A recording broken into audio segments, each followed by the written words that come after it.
आप सभी को मेरा नमस्कार। मैं लीना पुरोहित, सहायक आचार्य संस्कृत, श्री गोविंद गुरु राजकीय महाविद्यालय बांसवाड़ा। आज हम GGTU के सिलेबस के अनुसार BA द्वितीय वर्ष संस्कृत के अध्ययन सामग्री के अंतर्गत पाठ्यक्रम में सम्मिलित मनुस्मृति के विषय में अध्ययन प्रारंभ करेंगे। मनुस्मृति का द्वितीय अध्याय आपके पाठ्यक्रम में है। तो मनुस्मृति के श्लोक संख्या 1, 2, 3 का आज हम अध्यापन करेंगे। तो सबसे पहले हम देखते हैं कि स्मृति क्या है, क्योंकि संस्कृत साहित्य में स्मृति ग्रंथों का विशिष्ट स्थान है। स्मृति शब्द बना कैसे? तो स्मृ धातु में इक्तिन प्रत्यय करने पर स्मृति शब्द की निष्पत्ति होती है। और स्मृति का सामान्य अर्थ है स्मरण करना, याद रखना, जिसको कहते हैं स्मरण करना, चिंतन करना। तो स्मृति शब्द का मतलब है स्मरण करना। तो हम जो पढ़ रहे हैं मनुस्मृति, तो ऐसे स्मृतिकार तो बहुत हुए हैं, लेकिन हम मनुस्मृति क्यों पढ़ रहे हैं? क्योंकि महर्षि मनु ने जो स्मृति लिखी उसका नाम है मनुस्मृति, वो सर्वाधिक प्राचीन है।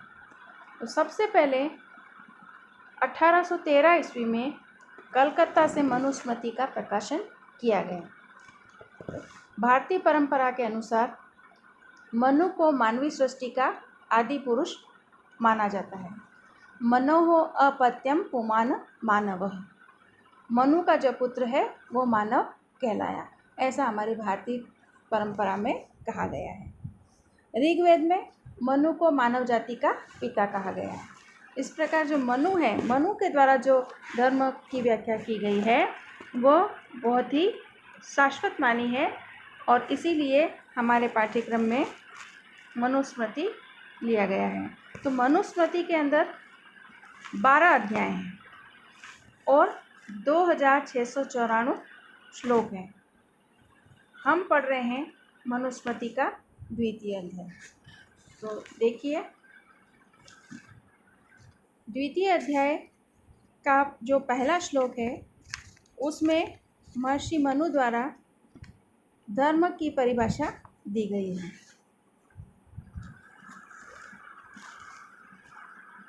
श्लोक देखेंगे। विद्वद्दिभः सेवितः सदीभर नित्यम अद्वेषरागिभिः हृदयेनाभ्युनुज्ञातो यो धर्मस्थं निबोधत।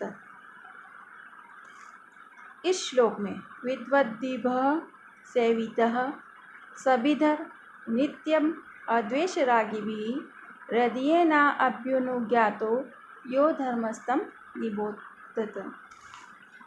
तो प्रस्तुत श्लोक के अंदर जो ग्रंथकार हैं मनु, उन्होंने धर्म की परिभाषा प्रस्तुत की है। यहाँ पर एक शब्द आया है विद्वद्भिः, इसका मतलब विद्वानों द्वारा। अद्वेषरागिभिः यानी कि राग द्वेष से रहित, और सदीभः, सदीभः का मतलब है सज्जन, सज्जनों द्वारा। अनुज्ञात अनुमोदित, अभ्यनुज्ञात अनुमोदित। तो इस प्रकार से हम इसका अर्थ देखते हैं। विद्वद्दिभः सेवितः सदीभर नित्य अद्वेषरागिभिः हृदयेनाभ्युनुज्ञातो यो धर्मस्थं निबोधत। विद्वानों द्वारा, विद्वानों द्वारा, तथा राग द्वेष से रहित, अद्वेष रागी भी, राग द्वेष से रहित, सदीभः यानी सज्जनों द्वारा। कैसे लोग? विद्वानों तथा राग द्वेष से रहित सज्जनों द्वारा सदैव पालन किया गया और हृदय द्वारा अच्छी तरह अनुमोदित जो धर्म है वही धर्म है। जो हृदय मानता है वही धर्म है, और हृदय की बात मानकर जो विद्वान, राग द्वेष से रहित और सज्जन लोग जिसका हमेशा पालन करते हैं वही धर्म है। इस प्रकार से महर्षि मनु धर्म को परिभाषित कर रहे हैं कि धर्म क्या है।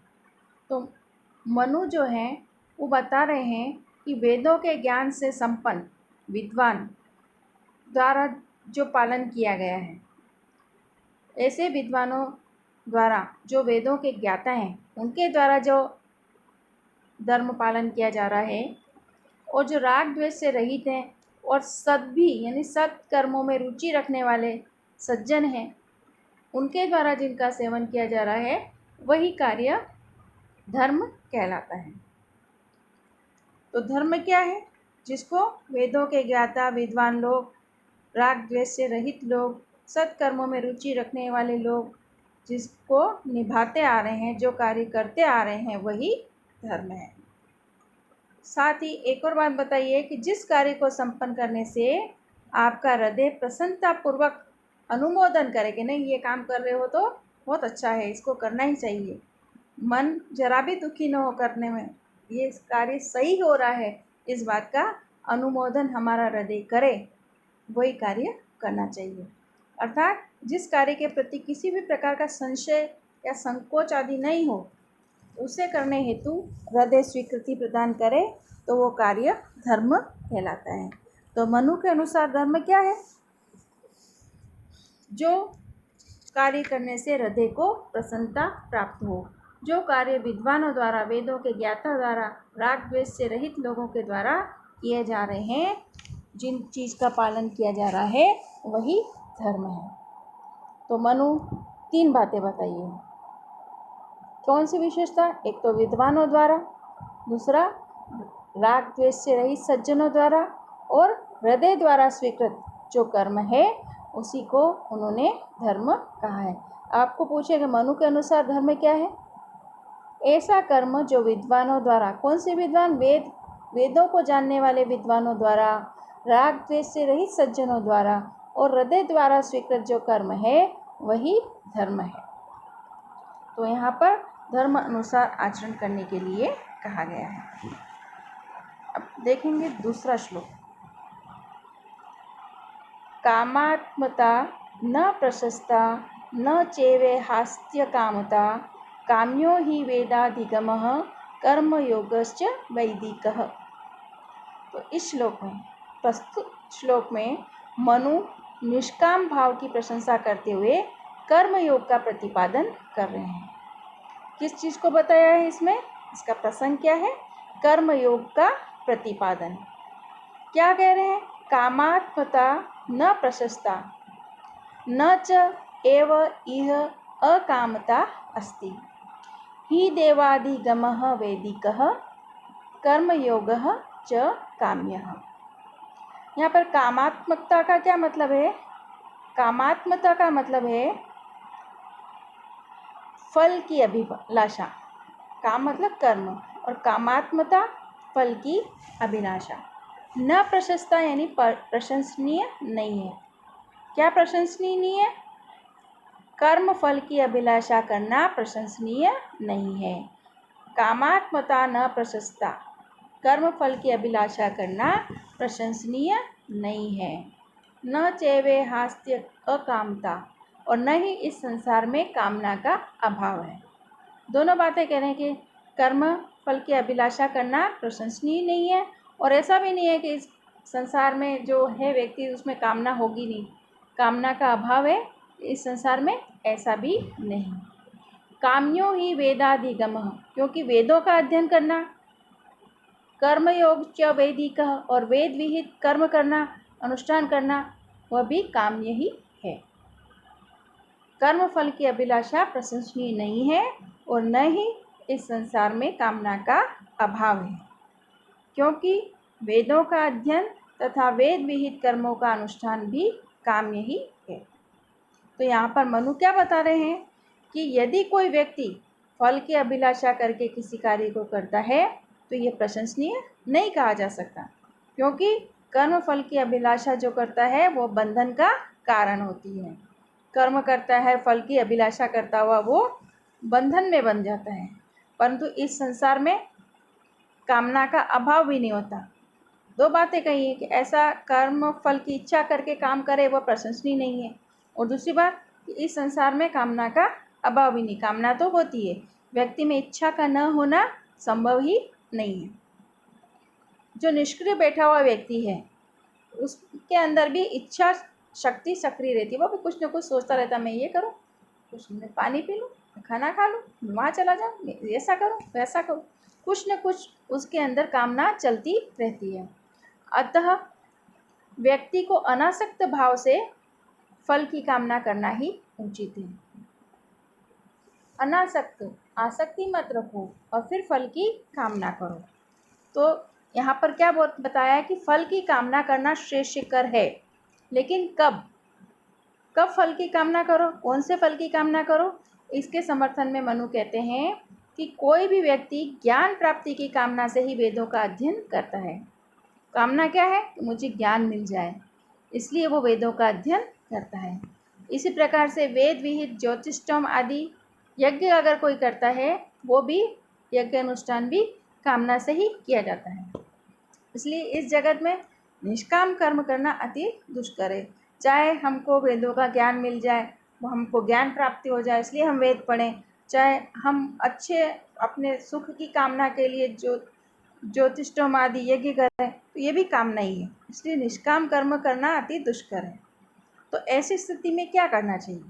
ऐसी स्थिति में अपनी आध्यात्मिक उन्नति और परोपकार हेतु ज्ञान प्राप्ति आदि के लिए अवश्य ही कामना करनी चाहिए। तो कामना कैसी होनी चाहिए? अपनी आध्यात्मिक उन्नति की और परोपकार के लिए, ज्ञान प्राप्ति के लिए, मतलब अच्छी कामना होनी चाहिए। तो फल की कामना से जो कार्य किया जाता है वो कर्म बंधन का कारण बनता है। और क्या होता है? इसके कारण से व्यक्ति जन्म मृत्यु के चक्र में पड़ जाता है। बार बार जन्म लेता है, मरता है, जन्म लेता है, मरता है, उसको मोक्ष नहीं मिलता, क्योंकि फल की कामना से कर्म करता है। उसको फल मिलता है, फल खत्म हो जाता है, मर जाता है, फिर वापस इस जन्म में जो काम किया था वापस आप जन्म लेना पड़ता है। तो फल की कामना से कर्म बंधन होता है और जन्म मृत्यु का चक्र चलता रहता है। स्वर्ग आदि की कामना से जो यज्ञ आदि किए जाते हैं वो कर्म भी बंधन का कारण बनते हैं। अतः सकाम कर्म की तुलना में हमको निष्काम कर्म करना श्रेष्ठकर होता है। कैसा काम करना चाहिए? निष्काम कर्म, तभी हमें मुक्ति मिलेगी, मोक्ष प्राप्ति होगी। ऐसा मनु का कथन है कि कामना न हो ऐसा संभव नहीं। इस संसार में व्यक्ति के अंदर कुछ न कुछ कामना रहती है, लेकिन कामना रखनी ही है तो क्या रखो? अपनी आध्यात्मिक उन्नति की रखो, परोपकार की रखो, ज्ञान प्राप्ति के लिए कामना करो। अब अगला श्लोक देखेंगे।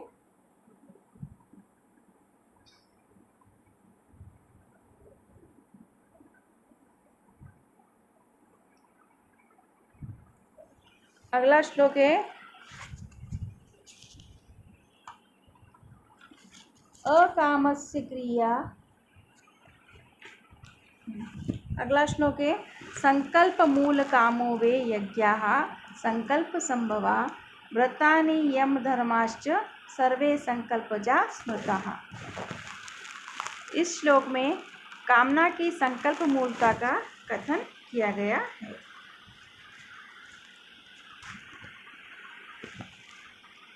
क्या कथन किया गया है? कामना की संकल्प मूलता का। श्लोक देखेंगे आप, थोड़ा सा आपको डिस्टर्ब हो गया था। संकल्प मूल कामो वे यज्ञाः संकल्प संभवा व्रतानि यम धर्माश्च सर्वे संकल्पजाः स्मृताः। यहाँ पर कामना की संकल्प मूलता का कथन किया जा रहा है। अन्वय इस प्रकार है, कामः संकल्प मूलवे। तो काम मतलब कर्म फल की अभिलाषा करना, इसका मूल कारण क्या है? संकल्प। कर्म फल की अभिलाषा का मूल कारण क्या है? संकल्प। और यज्ञ भी संकल्प से ही उत्पन्न होते हैं।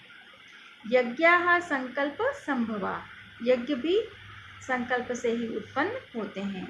व्रतानि यम धर्माश्च, व्रत और यम नियम आदि सभी संकल्प से ही उत्पन्न होते हैं। सर्वे संकल्पजाः स्मृताः, सभी संकल्प से ही उत्पन्न होने वाले कहे गए हैं। एक बार फिर देखेंगे श्लोक को। संकल्प मूलः कामो वे यज्ञाः संकल्प संभवाः व्रतानि यम धर्माश्च सर्वे संकल्पजाः स्मृताः। यानी कर्म फल की अभिलाषा का मूल कारण संकल्प है और यज्ञ भी संकल्प से ही उत्पन्न होते हैं। व्रत, यम, नियम आदि सभी संकल्प से ही उत्पन्न होने वाले कहे गए हैं। तो यहाँ पर मनु का कथन है कि कोई व्यक्ति जब किसी कर्म फल की प्राप्ति की अभिलाषा करता है तो उसके पूर्व वह अपने मन में उस फल को प्राप्त करने का संकल्प करता है। कि कोई भी कर्म कर रहा है, फल की प्राप्ति की अभिलाषा करता है तो उसको सबसे पहले उसका संकल्प करना पड़ता है। अतः कामना का मूल क्या है? संकल्प। प्रश्न पूछ सकते हैं शॉर्ट में, कामना का मूल क्या बताया है मनु ने? तो कामना का मूल संकल्प है। व्यक्ति अपने जीवन में यज्ञ, तप, दान, पुण्य रूपी श्रेष्ठ कर्मों को करता है तो उनका भी मूल कारण क्या है? संकल्प। इसलिए संकल्प से ही व्यक्ति की शुभ कार्यों में प्रवृत्ति होती है। संकल्प करोगे कुछ तो व्यक्ति शुभ कार्यों में प्रवृत्त होगा। इसी प्रकार से जो बताया कि व्रत, यम, नियम, धर्म सब कुछ, तो अहिंसा, मन का निश्चय आदि व्रत, अहिंसा, सत्य, स्तेय, ब्रह्मचार्य, अपरिग्रह आदि यम, मांस भक्षण, मदिरा पान आदि का निषेध रूप और नियम तथा वेद विहित यज्ञानुष्ठान आदि धर्म, ये सभी सत्संकल्प से उत्पन्न होते हैं और संकल्प के अभाव में मानव की किसी भी कर्म में प्रवृत्ति नहीं देखी जाती। संकल्प होगा तो व्यक्ति कोई काम करेगा। इसलिए श्रेष्ठ कर्मों को करने हेतु शुभ संकल्प करना चाहिए। कोई भी काम करेगा तो संकल्प उसके पीछे छिपा हुआ है। संकल्प है तभी काम होगा, लेकिन आपको कैसे काम करने हैं? श्रेष्ठ काम करने हैं और उसके लिए शुभ संकल्प करना चाहिए। तो इस प्रकार से आज हमने मनुस्मृति के 3 श्लोकों को देखा। कल हम 4, 5 और 6 श्लोक नंबर 4, 5वां और 6 का अध्ययन करेंगे। आज इतना ही बच्चों, धन्यवाद।